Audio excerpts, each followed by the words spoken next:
Hi, everyone, and welcome to episode 2 of Talk Landscape, the live show by ThinkLandscape at the Global Landscapes Forum. My name is Andrea, and I'll be your host for today. Today, we're going to talk about wildfires with experts from around the world. But before we get started, let me ask you this.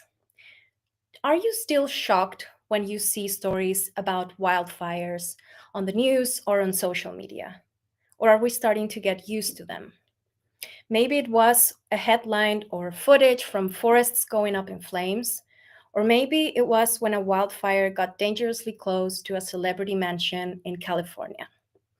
Maybe it was a story about families having to flee their homes, animals losing their habitat, or communities losing their livelihoods. The thing is, for some of us, it might still feel that way, like it's happening in a remote area, like it cannot really touch us. So it might still feel very far away until it doesn't. The truth is, wildfires are becoming more frequent and more intense in many parts of the world. They're not just happening in remote areas, they're hitting closer to where people live, where they work, where they grow food. But fire isn't just an uncontrollable threat. We can actually work with science and local knowledge to shift from reactive to resilient. For many Indigenous communities, fire has been part of life for generations. And scientists are working to deliver data on what is happening exactly in the most affected regions around the world. So today we are joined with Andre Guimaraes, Sarasi Sylvester, to explore how we can shift from being reactive to resilient, how we can combine traditional knowledge, science, and local practices and leadership to combat and prevent wildfires around the world. Feel free to say hi, tell us where you're joining from, and chime in on the topic at any point. You can join the conversation on social media with hashtag TalkLandscape, or feel free to drop your comments in the chat where our team is also looking at them and sending in your questions to our guests for today. So I want to get started with my first question to Andre Guimaraes, joining us from Brasilia in Brazil. Andre, welcome to Talk Landscape. Thank you so much for joining us. Thank you, Andrea. Thank you for the Global Landscape Forum for the opportunity. Pleasure to be here. Wonderful. It's a pleasure for us too. Now, you are the executive director of EPAM, the Amazon Environmental Research Institute, working for over 3 decades to deliver the latest science on the Amazon and the Sahara regions. Now, just last year, EPAM published a major report on fires happening in the Amazon areas, highlighting record-breaking rise in wildfires, and also record-breaking droughts in this region. Now, just in August 2024, for everyone in the audience, more than 685,000 hectares were burned. That is a 54% increase from that same month in the previous year. It's huge. Now, Andre, what are the main drivers behind this rise in wildfire? And also, what are the main findings in this report? Thanks again, Andrea. Well, let me start by saying this. Tropical forests, they don't burn. They are burned. So there's got to be a trigger for that process. And the trigger oftentimes is, are the hands of human beings. So the first thing that we have learned is that there's a tremendous impact on tropical forests because of the forest fire. IPAM is an independent research organization, and for about 20 years, we are celebrating our 30th anniversary in a few weeks' time. But since 20 years, we have been studying fires. So we have a location in Brazilian Amazon where we burn a piece of forest every other year. Then we have another one which we burn every 3 years, and then we burn another one every 5 years. This is a long-term experiment, and we have learned that the dynamics of fires and the dynamics of the impact of fires in the tropical forest is changing rapidly. As I said at the beginning, the forest, particularly tropical forests, Amazon, sub-Saharan Africa, Indonesia, etc., they don't burn naturally.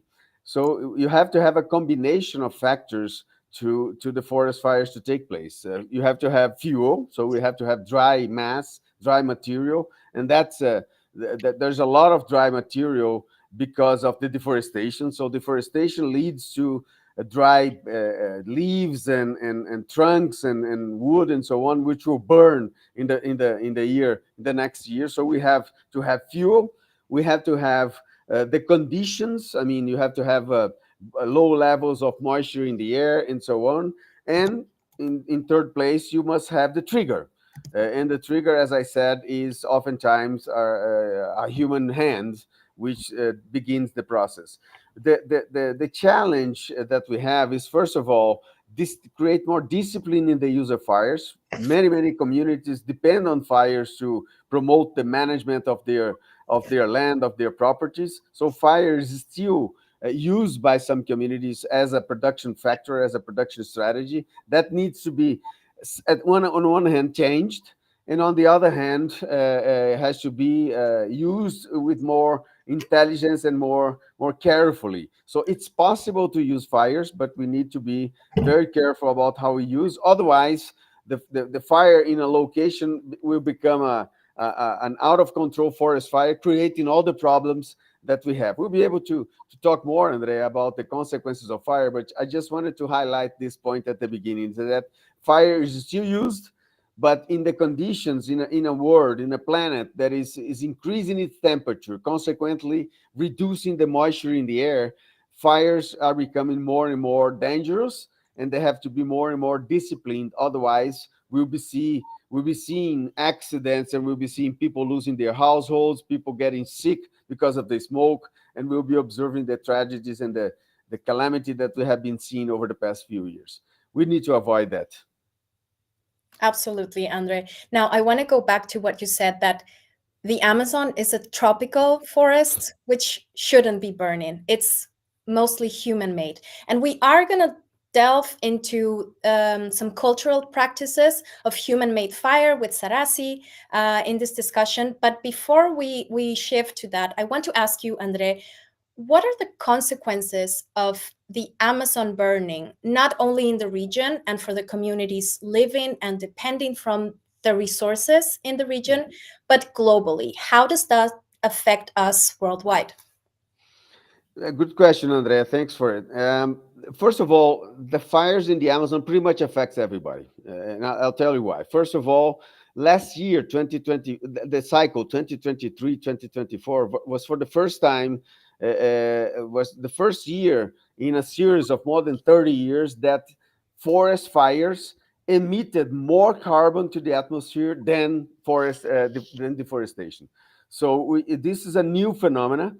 It's obviously caused by climate change, which is impacting the availability of moisture in the air, and consequently the risks of forest fires.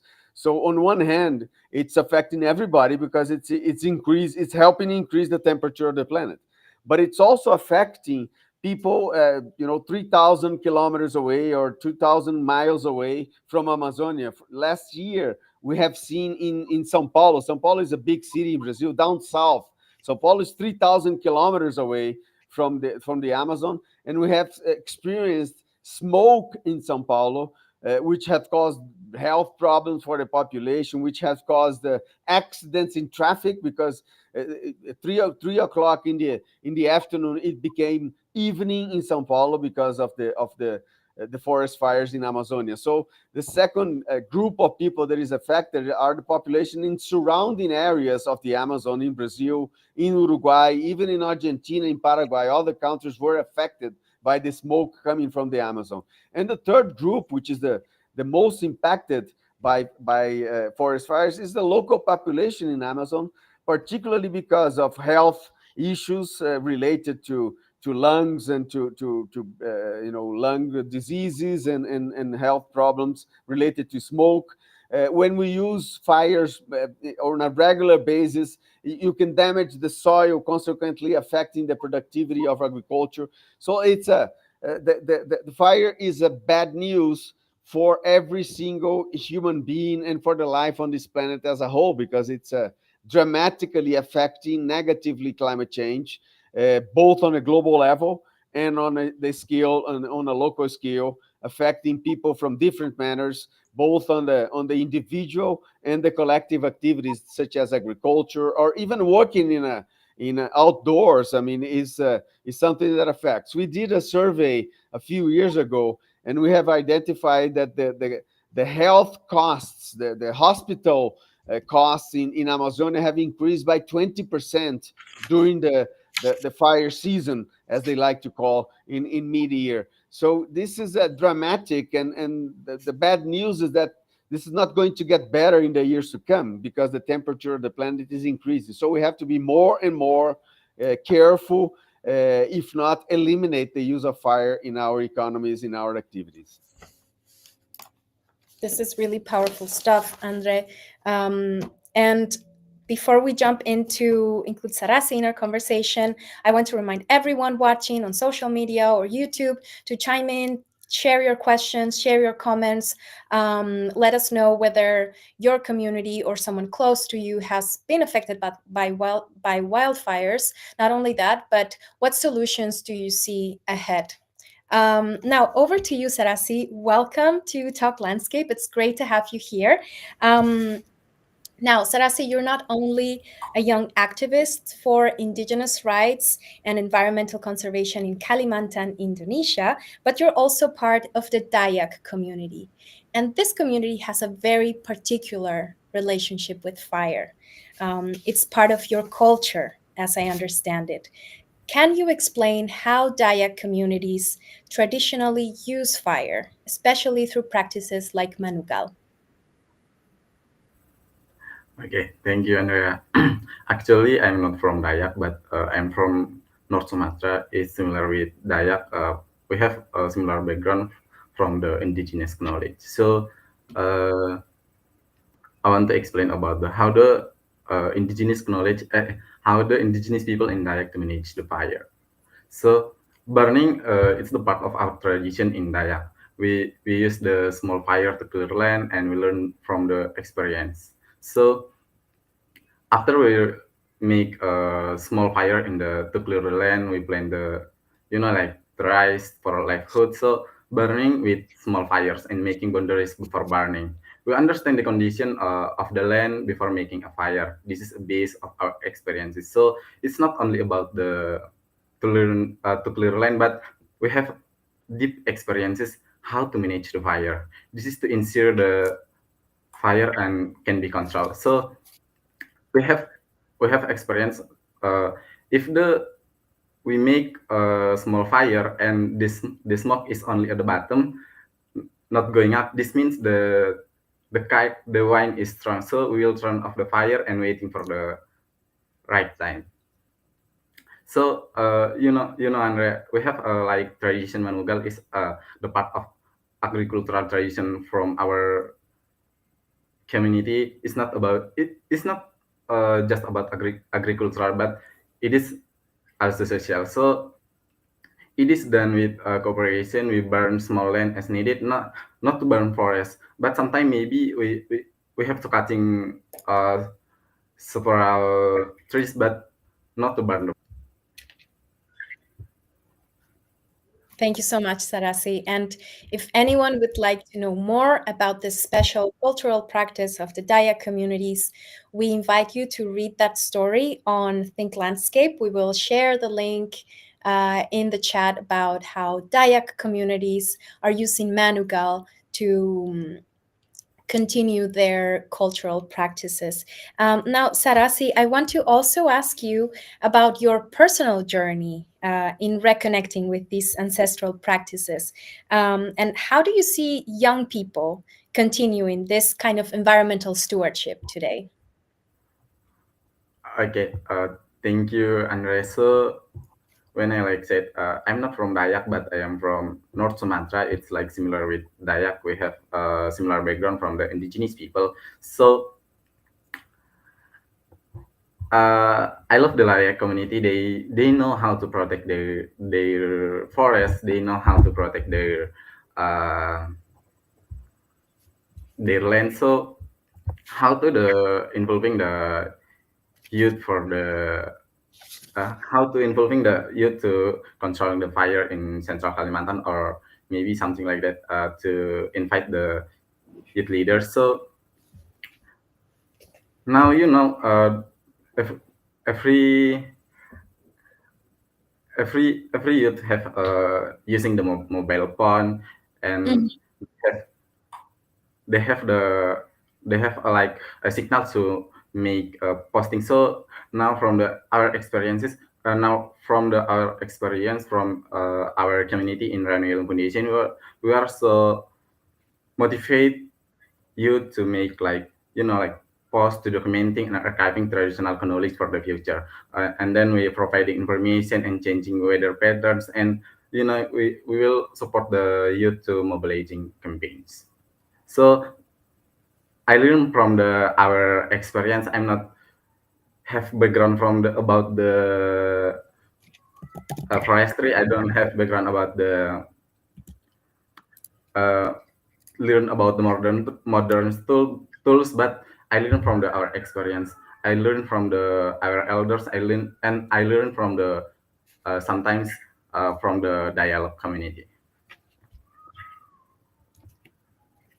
Thank you so much for this reflection on your special relationship with the Dayak community, Sarasi. And sorry for misunderstanding your origin. I understand that you are not from that community, but are working very closely with them. So this is a unique practice, Manugal, and how you pass it on with other members of your community, how it is being used as a tool to connect with the elders as well. And I really like the point that you're making on storytelling, perhaps, and how to use modern tools to help you continue these practices, especially among young people. Um, so thank you so much for offering those reflections. Now I want to highlight some comments that I've been seeing from the audience joining us. I see someone joining us from Kenya, who says that fires have reduced in their country, and growing up the fires used to break out a lot in the Aberdare Ranges, Mount Kenya, and savanna gracelands. I also see another comment on most used to happen by unattended fires of honey harvesters, malicious people, or regeneration efforts. So thank you so much for sharing your insights and your experiences with these kinds of occurrences. Across the world. So continue to share those. And if you do have any questions for our speakers, make sure to share them in the chat. Um, Now, while we get a few more questions and get the conversation going in the chat, I want to go back to you, Andre. And I want to ask you, especially since IPAM has over 30 years of experience working in using science to build resilience, this is definitely not done overnight. So how is EPAM working with communities and governments to move from reactive responses to proactive fire management? Sorry, Andre, you're muted. I'm sorry. That's the word of the century now. It's you're on mute. Yeah. Apologies for that. But thanks for the question, Andrea. I think EPUM has a quite an interesting characteristic because it does science. We do have hardcore scientists, and around one third of our population at EPUM of 160 people are scientists working in different fields, including forest fires, forest degradation, agricultural sustainability, small farming, etc., etc., etc. So, but one of the interesting characteristics is that we do science, but we do create or develop our hypothesis, our scientific hypothesis, with folks on the ground. So, if we are developing a science program for family farming, we developed with the family farmers. If we are discussing strategies to protect indigenous territories, we do design the hypothesis and the scientific questions with the indigenous groups and so on and so forth. So that's a characteristic. Of course, that methodology, Andrea, takes more time, because you spend a lot of time understanding the dynamics, exchanging experiences until you reach to the point in which you have a hypothesis to be tested. It's different from, for example, a science or research that you do in a laboratory where you have all the variables controlled, where you have all the inputs for your research. They are controlled and you can use it anytime you want. When we're talking about people on the ground, we're talking about lives. We are talking about what they expect for their lives. And as Sarasi was pointing, fire is part of the production system, particularly of smallholders and indigenous groups in Amazonia, and I believe elsewhere also. So you can't just tell these guys, stop using fire tomorrow. What's the alternative? The alternative to clear the areas for, so oftentimes producing food for their families, you can use one of three technologies or one of three practices. One is machinery, which we don't have because they have limited capacity to access technology. The other one is chemical control, which is another system which is also very expensive with environmental consequences, health consequences. And the third system is fire, or hand labor, which is even more exhaustive. So fires, we have to understand that we will have to coexist with fire for a little longer until the local and traditional communities are capacitated enough or are have resources enough to invest in modern technology. So fires are a necessity for some communities, but we can do it on the right or on the wrong way. We have experience here at IPAM. A few years back, we designed a small booklet, to explain how are the safe for management of fire in agricultural property. That was a tremendous success, and it helped reduce in some regions the consequences of the large scale forest fires, which were reduced at the regions where we have promoted this booklet and this capacity building. So we do learn at IPAM that first of all, we have to coexist with fire for a bit longer. Number one.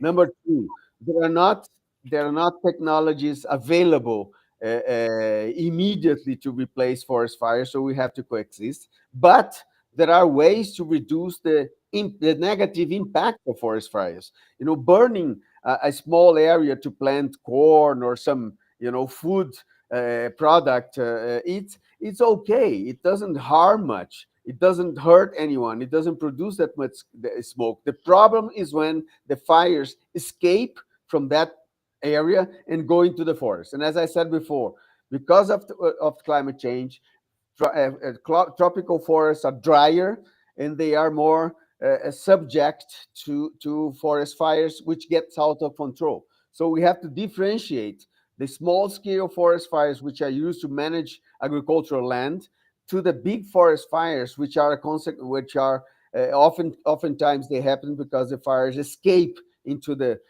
jungle and promote this out of control forest fire. So again, we need to understand that but we need to use it in a smart way. That's the challenge for the use of fire in the years to come.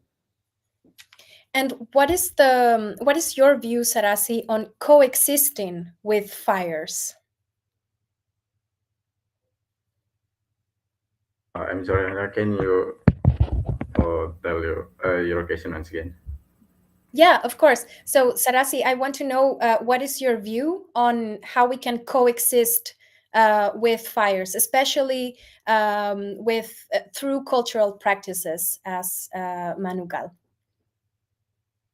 Okay. If we talk about the forest fire, for our view, it's like negative. But if we talk about the fire, maybe sometimes positive and sometimes negative, because in our tradition, Manugal, the part of our tradition is Manugal tradition to like to burning like small area to plant the rice and get the pro livelihood. So there's nothing great in here. Indigenous people know how to manage their fire, so they only use the small area to make the manugal. No, no. So they have many experiences about the manugal. So before they make the fire, they make like boundaries, like border to make the to like make the one border to for the small area. So from the review in specifically from me, sometimes if we talk about the fire, it's not about the negative, but sometimes it's our tools to help us for the livelihood. Absolutely. And I also want to highlight this comment from Karawamiti. We need fire. Management of it is the real focus. So I see some feedback from the audience as well. Now I want to get back to you, Andre, on managing the risks. So you said there are basically two types of fire risks. One is the smallholder, the fire done at small scale, and then the risk of it escaping and turning it into a wildfire. What are the risk management strategies that are already being put in place and that might show promise for various landscapes? Mm-hmm. Well, there are quite a few techniques that you can use, Andrea, to avoid that the wildfires or the fires out of control, Mhm. which by definition can be very harmful for people, harmful for biodiversity, harmful for the environmental services that we depend upon for producing food, such as water cycles, for example. So everything is affected by the instant removal of biomass, which is what a forest fire causes. So, and there are, as I said, many techniques that you can use. You can, for example, separate the area that you're gonna burn from the forested area. So you do some preparation work in the area, isolating the area that you want to burn from other areas. For example, this is one point. Second point, you inform your neighbors. Oftentimes, the fire escaped to a neighboring farm, and from that farm it gets out of control. So you advise your neighbor, look, on Monday between 10 and noon, I'm going to burn my field. So everybody knows about it, pays attention to it, doesn't get scared when they see the smoke in the air and so on. So, involving the community or the neighbors as a whole is also very important, so that you avoid risks of escaping and becoming out of control the forest fires. You have alternative technologies, as I said. You can use machinery to remove the vines and prepare the terrain instead of fire. That is more expensive. I have to say that's not feasible in many places. In small farmers, when it's too small, you don't have machinery adapted. So I think there's a role here, Andrea and friends, that is a role for the technology. I think we need to replace the fires with other technologies, but we need to make those technologies available for small farmers, available for family farmers. So we need to the industry of machinery should adapt technologies to small scale. The industry of agricultural inputs need to be adapt to the small scale. In Brazil, for example, we have about 7 million farms in the entire country. 7 million farms in Brazil, of which 6 million are smallholders. So only 1 million or nearly 1 million farms in Brazil are medium or large farmers, which have funds available, we have resources available. So the vast majority of the properties in Brazil, and I believe that's the same in other countries, in other tropical countries, are small farmers. But uh, there's a paradox here, because most of the clients of the agricultural system are small farmers, but most of the technology is developed for medium and large farmers. So this is a call, because sometimes someone is working on a tractor industry or on an agricultural input farm, and they realize, or they think that they have nothing to do with the forest fires. But yes, they do have something to do with the forest fires, because they haven't developed the technology that would allow for smallholders or family farmers to have an alternative to fire. So I think we need to look at forest fires, Andre, and this is my main point here, as a society. This is an ancient technology. We have been using fires as human beings for half a million years ago, since half a million years ago. We need to, replace that methodology or that practice with another one that requires science, that requires investment in research, that requires development in research and development for technology, and so on and so forth. So I think there is a role that every single individual can play to avoid fire. No one can say in a tropical country, and in my country, for example, that I have nothing to do with fires. You're either affected by fires, or you can be part of the solution for fire. So let's talk seriously about this thing. Absolutely. And what is one thing we can all do to help prevent wildfires from occurring? I think what we're doing here, I mean, we're getting educated. We are learning about the risks. We are, let's talk about it with your kids. Let's, understand the good side and the bad side of using fires. And let's, when we are sitting on the family is sitting watching TV, and there's a news on TV showing forest fires. Let's talk to the kids about it. What do they think about it? Is this something good or something bad? I mean, I think this is genetics. When humans see fire, it provokes a negative impact on us, right? It's something that is scary. It's something that we need to run away from.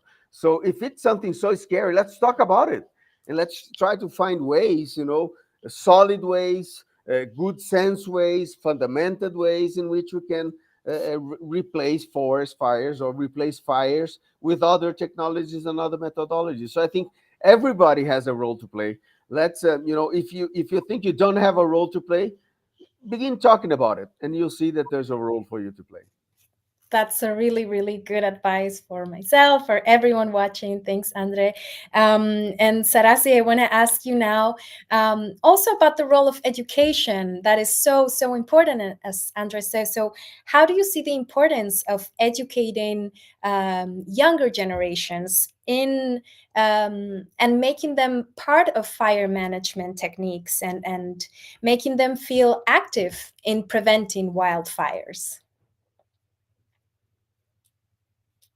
Okay, Andrea. So I think education it's so important for the how to the to help the younger generation understand fire science more deeply. So it's not about formal classroom, but you get from the informal classroom. So if we talk about Indonesia, um, in informal education we so difficult to learn about the disaster because we don't have a curricula about the disaster. So I think education it's so important for the younger generation for to understand how to manage the and to control the fire. And I think it's so important to to like collaborate the traditional knowledge for to the education. So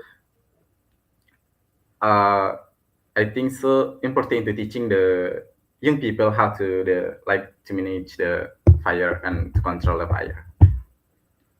Now, I want to ask you, Andre, how do you think we could better integrate local knowledge into educating the public as part of not only fire prevention, but in general, how we can use local knowledge for all of us to be able to become more climate resilient? Oh, that's the $1 billion question, Andrea, because we have to realize, countries like Brazil and countries in Africa. I believe that's the same for Indonesia. Please, Sarasi, tell me if I'm wrong or not. But most of the population today, humans, they are living in cities, right? In Amazonia, for example, people think that in Amazonia most of the population is living on rural areas. That's not the case. 75, 80% of the Amazonians, they live in cities. sometimes in big cities like Belém and Manaus. And when we live for a long time or for many generations in a big city, what happens is that sometimes we detach ourselves from where the food comes into our refrigerator, where our clothes are produced. So we tend to, isolate ourselves. We tend to think that, food uh, gets, is born in a supermarket, and that's not the case. So I think we need to a little to somehow go back to what we are in essence. We are animals. We are animals that used to live in forests, that used to live in the savannas in Africa, that were adapted to live all over this planet. So we are a very successful species, but we can't forget where we came from. And I think we are missing that point in our educational system, Andrea. In my view, let me give you a Brazilian example to illustrate what I'm talking about. Please. When I studied the history of my country when I was a kid, that was a long time ago, right? But when I was studying the history of Brazil as a kid in school, they used to say that, well, Brazil was discovered by the Portuguese navigator Pedro Álvares Cabral in the 15th century. Uh, that's where Brazil started. That's where when our history started. Big mistake. Our history started several thousand years ago when the initial human groups arrived in the Amazonia, arrived in Brazil's savannas, and so on. But we missed that. I've learned about the indigenous cultures that we have, and we have enormous diversity of culture in Amazonia and in other biomes in Brazil. I've learned that as an adult, because for the kids, and we are still teaching the kids that Brazil just began its existence when the Portuguese arrived here, and that's not the case. So I think we need to rethink, the educational system. We need to make sure that our kids and our society as a whole understand that we are just one species living on this planet, and there are millions of other species that have the same right that we have. So living in harmony with nature, for me, is the difference between the success or failure of these species on this planet. We have a challenge ahead of us, which is climate change, and I hope that climate change serves the purpose of uniting us, of having us working together towards a common objective. That's a hope that I have, Andrea. Is that we as humans understand that we have crossed the line. We have been too far from the capacity of the planet to produce the resources that we need to live. So we need to look after our planet. We need to be we need to have compassion with others and compassion with our planet. And I think that just going back to our subject here, the fire is a consequence for me of a lack of understanding from humans of what is their role and what is their impact on this planet. So we need to talk more about it. We need to explain that we weren't born with this civilization. Didn't start 50 years ago. It started millions of years ago with the development of our genetics, which led us to be this prominent species on the planet. So let's use intelligently the adaptation capacity that humans have, not harmfully for nature. I think that's the big challenge. Thank you so much, Andre, for that powerful speech. I'm really moved by this need of having to work collectively towards a cause, not only when talking about fires, no, but looking at the big picture and strengthening those connections between various actors. And climate change can definitely be one of those united forces where we can build a community and create action together towards it. And speaking of that, I want to ask you, Sarasi, looking towards the future, what do you think would be a respectful partnership? What would it look like? A respectful partnership between indigenous communities and scientists or policymakers, not only to prevent fires, but to become more resilient as communities?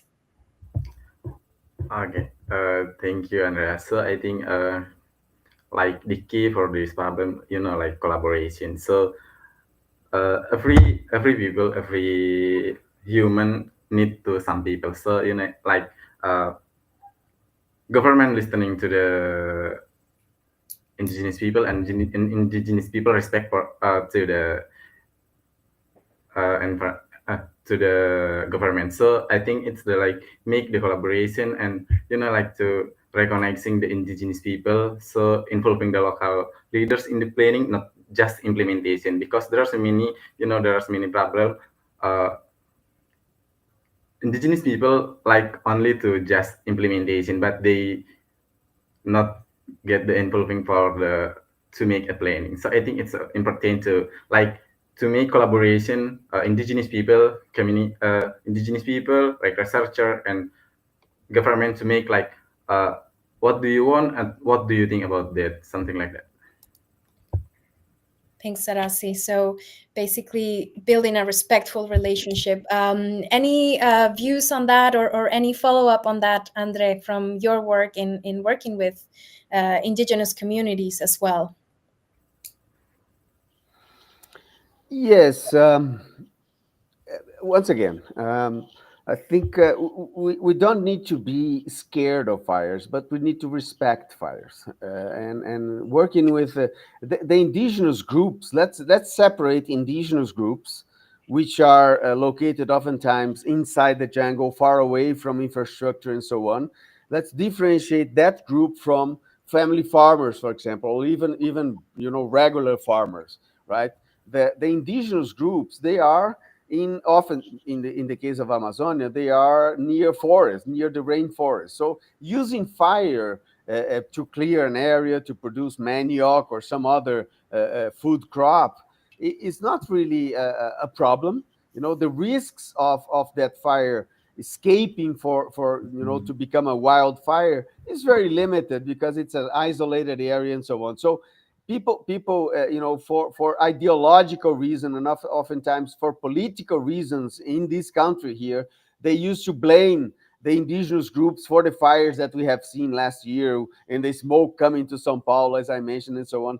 This is a big mistake. It has nothing to do. That's not the reality. That's not burning a half a hectare that is going to bring smoke to Sao Paulo. What brought smoke to Sao Paulo and brought smoke to other countries, Uruguay, Paraguay, etc., were the forest fires that got out of control in Amazonia, in Pantanal, in Cerrado, and in other biomes. And the cause of that is, of course, as I said, is the trigger, is the match that someone is lighting and beginning the fires. That's the cause of it. But the reason for those fires to take the dimension that they have taken over the past couple of years is climate change. So we need to understand, going back to a previous question that you have asked, what can we do?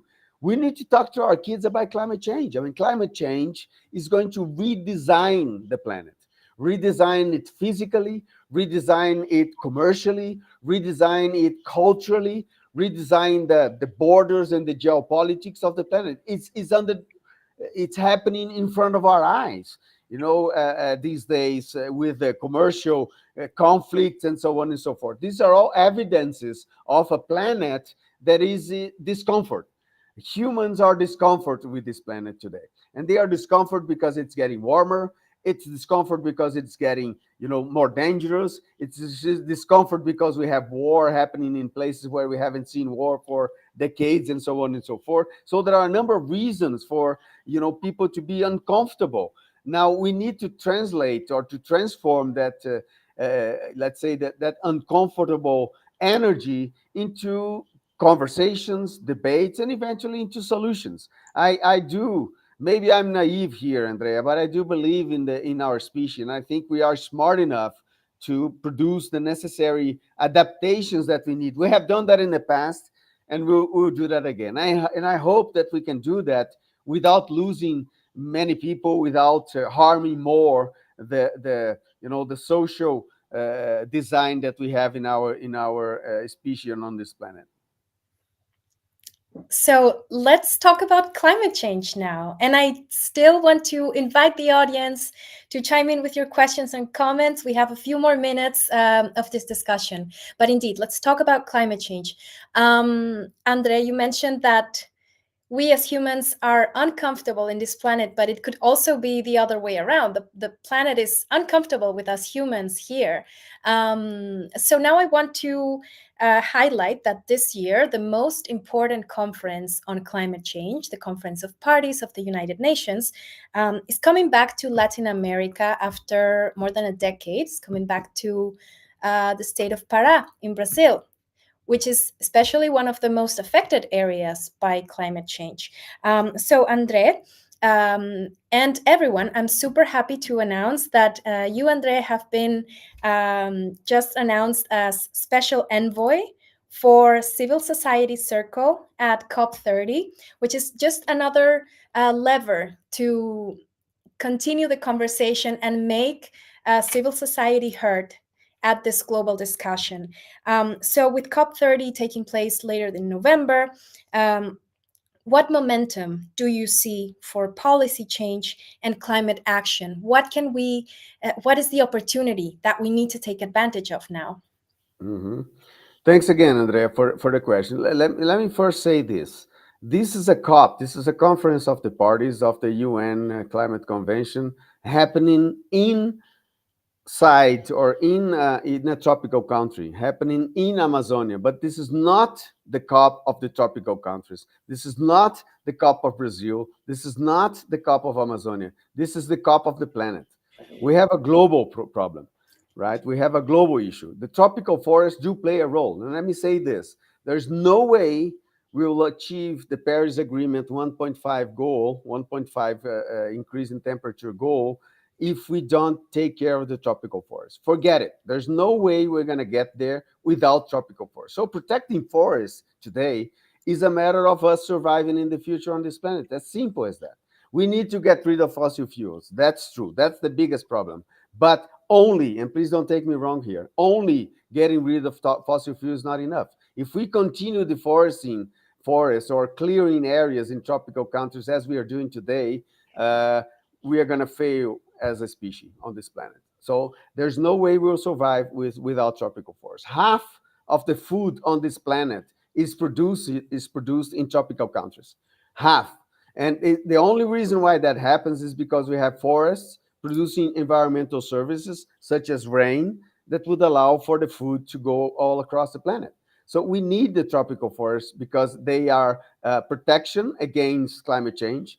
We need tropical forests because they make a difference in the availability and the cost of food for the entire planet. So it's a fundamental piece. Let me conclude this comment here, Andrea, by repeating a word that I heard from the president of the COP, Ambassador André Correa do Lago. It's written in a number of letters that he has been sending for authorities all over the world. And I'll take that piece that he mentioned in one of his letters, and the word is mutirão. That's an indigenous word. We only have that in Brazil. We don't have that in Portugal. In Portuguese, from Portugal, they don't have that word, mutirão, because it comes from an indigenous culture, ancient culture. Actually, we have many words for mutirão. Mutirão is a word that means a combination of cooperating, working together, working towards a common objective, working together to the benefit of the collectiveness. So that it's difficult to translate that word into one single word in English or in any other. Even in Portuguese, I can't translate that word. It has a very profound meaning. It's people working together to benefit everybody. That is the call of the presidency of the COP. And I'm thank you very much for announcing my new position, because the reason why I have accepted that challenge, Andrea, to collaborate with the COP30 presidency of Brazil is precisely because of that vision. I wouldn't agree to participate in a COP in which the vision was, a segregated one, in which every separate sector or separate country would have to do their own job. I wouldn't be involved in that thing. I do believe that we have caused the problem together, and we have to exit the problem together. There's no way, as I said, Brazil needs Indonesia. Indonesia needs Congo. The United States need China, despite what's happening outside. And let's not go into that discussion because that's too complex. But we are interdependent. We depend upon the markets of China. China depends upon the food that comes from Brazil to China, and that's fine.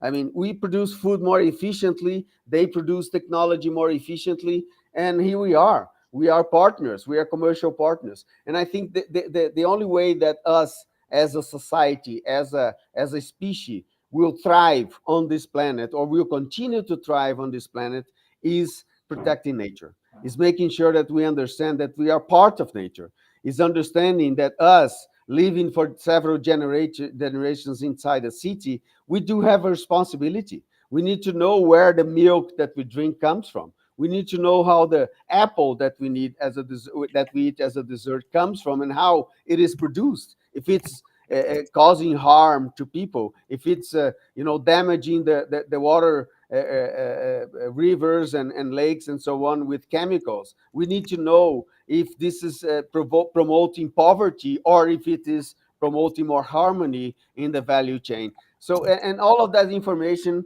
is in this little thing over here. So there's no excuse for people not to try to understand where their food come from and how it is produced. I mean, there's no excuse. We need to be informed, and we have the tools to be informed. So let's use it on a proper way. Let's use it on a smart way to make smart decisions. Not don't believe fake news, folks. Get rid of fake news. Go deeper in seeking for information, please. Absolutely. And I take so much from your comment, Andre, on collaboration, on being informed, on regaining a sense of agency amidst this confusion, this misinformation, where it sometimes can make us feel that we are powerless when we are actually not. There are many ways that we can educate ourselves. That is definitely one of the first steps towards combating wildfires, towards combating extreme weather events, and towards tackling the biggest challenge that we have as humanity, which is climate change and the global crisis.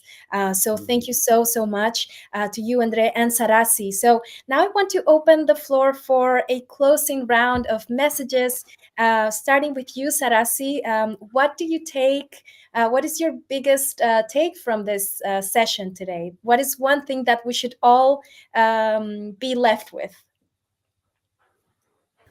Like Andrea said, collaboration is so important. So I think the collaboration so very very important and matter for our lives. So, and I think I take the one opinion from the Andrea. She said about the community based. So me, I think community based so important for the future.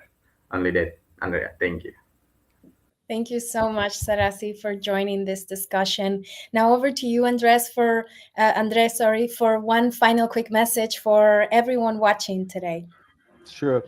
I just want to bring the attention to another place, Andrea, because this past month or so, we lost two very important Latin American leaders on this planet. We lost Pope Francis from Argentina, and yesterday, the former president of Uruguay, Pepe Mujica, died at the age of 89, and Pope dies at the age of 88. So these two individuals, I think, they are an enormous inspiration, I think, despite the fact that they have more than 80 years, but they are an inspiration for the youth. They were an inspiration for the youth. They were, Pepe Mujica, for example, he only had one car in his entire life. So this is an example. He's been blaming, and he's been talking and trying to convince the young people that excess consumption is not good. It's something that we have to rethink. We have to go back to the fundamental values that groups us together as a species on this planet. And I think that the call that I make here, Andre, is that those guys died, right? Those are they were humans and they died and they are somewhere else looking after us or not. I don't know. It depends on what each one believes. But the fact of the matter is that they taught us some lessons, and we should continue exercising the values that Pope Francis and Pepe Mujica have given us. The values of compassion, the values of respecting the difference, the values of inclusion, the values of being accommodating and being against poverty and against inequalities. And I think those are the fundamental values that us humans need to revisit if we want to continue living healthily on this planet. So as I said, I'm very hopeful. I do believe that we do have the capacity to offset some of the characteristics of our DNA that is provoking this unfair competitiveness and aggressive relationship between different people. We have to get rid of it. We have to go back to the essence of what we are. And in doing so, I believe that nature will benefit, and I believe that we will live better on this planet.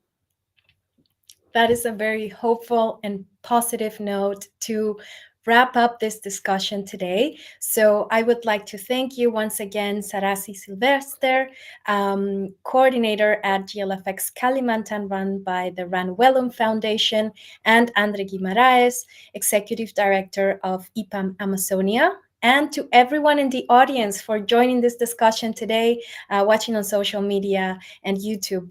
Thank you for sharing your experiences, your stories, your wisdom. And today we looked at fire not just as a threat, but actually as a tool, a learning tool, and a cultural practice that is being valued and practiced by communities for generations. We explored how traditional knowledge and science can come together, as well as youth leadership, to build climate resilience and to protect forests, people, and cultures that depend on them. We invite you to continue the conversation with #TalkLandscape. Let us know what you thought, what your biggest take from this discussion was on social media. What does climate resilience mean to you? How can we continue to uplift these values? And if today's topic sparked something in you, there is definitely more to come. Later this month, join us at the Forests, People, Planet hybrid event during the IMFN Global Forum 2025, where we will continue the conversation on fire resilience and explore how model forests, collaborative stewardship, and innovative finance can help us shape a more sustainable future. So we invite you to join us later on 27th of May for this event, and to connect with us through our various channels at the Global Landscapes Forum. Thank you so much, everyone, for joining. Have a nice rest of your morning, evening, and thank you so much for joining the conversation. Bye. Thank you, Andrea. Bye-bye. Ever heard of model forests?